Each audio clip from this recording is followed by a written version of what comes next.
Pete, your clients doing a similar thing? The majority are saying 1 to 2 years is the sweet spot at the moment. Just bearing in mind that once inflation is under control, there should be no reason to keep interest rates high, and therefore we're generally not recommending 3, 4 or 5 year rates, because we may lock you into a higher rate when interest rates could start coming down. Fingers crossed.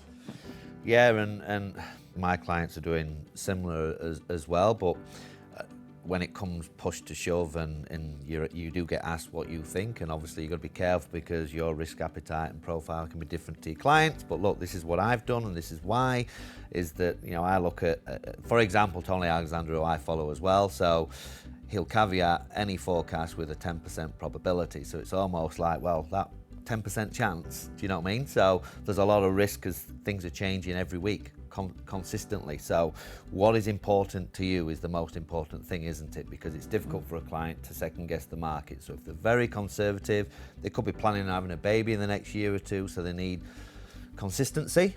And given that they've forecast inflation to peak 6% by the end of this year, interest rates, they believe, start coming down, next year, back end of next year, I do lean towards that 2 year, giving an extra year's buffer, just given uncertainty, they could be wrong again. And you raise a really good point that it really is important that we look at the individual circumstances of a client. So what is happening within their life and their financial goals that matches up with the right fixed term for them. Certainly if it's starting a family, it might be selling a property.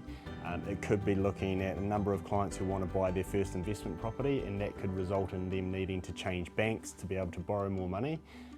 We don't want you locked in for a long period of time if there's something happening in the short term that we may need some flexibility for.